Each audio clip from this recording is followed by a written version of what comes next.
Ya, halo Pak Greg dan teman-teman. Jadi ini adalah video reaction untuk tugas pertemuan yang ke-13. Jadi yang pertama adalah mengenai pohon kehidupan atau pohon keluarga.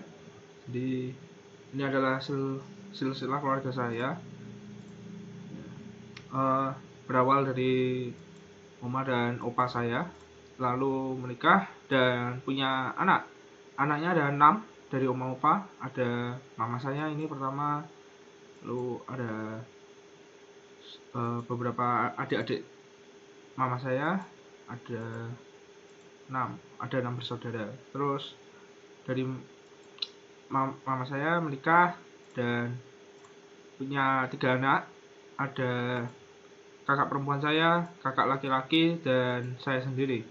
Kakak perempuan saya ini sudah menikah, lalu juga sudah punya anak. Lalu ada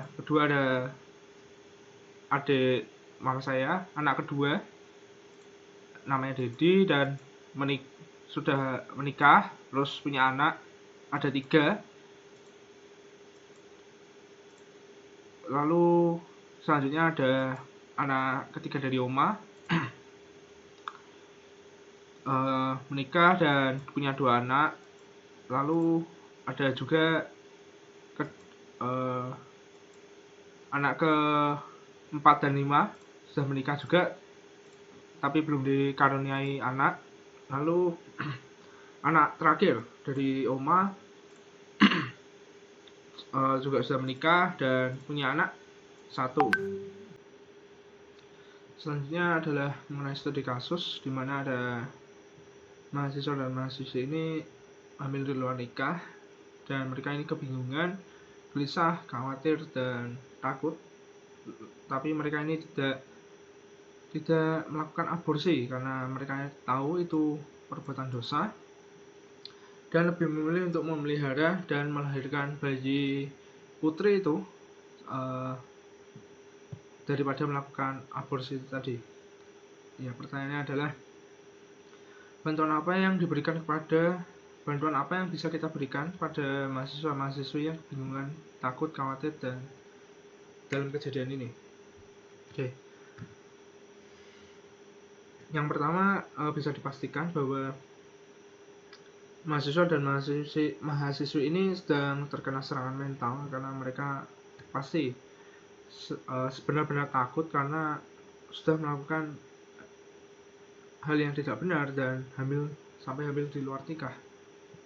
Tapi terlebih lagi di Alkitab ini juga menulis tentang hukum itu, yang berkata bahwa hendaklah kamu semua penuh hormat terhadap perkawinan, dan janganlah kamu mencemarkan tempat tidur, sebab orang-orang sendal dan perzina akan dihakimi Allah.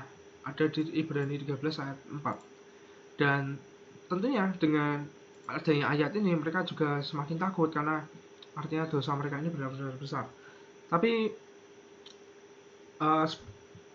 sebagai kita di sini bisa memberi bantuan dengan cara menjadi teman mereka, seperti yang sudah Yesus lakukan di dalam Alkitab saat dia bergaul dan bahkan mengajak ngobrol wanita Samaria yang kehidupannya itu benar-benar tidak sesuai dengan kehendak Allah. Tapi Yesus ini bisa bergaul dan bahkan merubah wanita Samaria itu dari yang tidak benar dan bahkan menjadi seseorang yang memberitakan kebenaran. Nah, kita di sini juga bisa sebagai orang yang tahu ini merupakan suatu kesalahan, kita bisa bergaul dengan kedua mahasiswa-mahasiswi ini dan memberi pengertian lagi dan mengatakan bahwa mungkin di Alkitab memang ada ayat itu, tapi mungkin kita ini bukan hidup di mana Allah ini mementingkan suatu hukuman, tapi kita hidup di mana Allah ini mementingkan adanya pertobatan dan mementingkan bahwa setiap manusia itu bisa untuk kembali kepada Allah lagi. Jadi dengan memberi pengertian dan memberi suatu benih-benih kebenaran lagi, mereka akan bisa untuk bertobat dan meminta maaf kepada Tuhan masalah kasus hamil di luar nikah ini. Dan selanjutnya adalah bagaimana pendapatmu dengan kejadian yang dialami oleh mahasiswa-mahasiswi ini yang berhubungan dengan menjelaskan martabat manusia dan alasan mengapa manusia dipanggil Tuhan untuk memelihara dan melestarikan ciptaan. Jadi kejadian ini memang mungkin bisa dibilang bahwa hamil di luar nikah ini perbuatan salah, tapi dengan cara mereka tidak melakukan aborsi dan lebih memilih untuk melahirkan dan memeliharanya, itu mereka sudah menepati hukum Tuhan, yang artinya tidak menyepelekan suatu nyawa yang sudah Tuhan berikan. Karena setiap nyawa yang sudah dibentuk itu Tuhan mempunyai suatu rencana dan suatu tujuan untuk nyawa tersebut akan berbuat apa di dunia ini.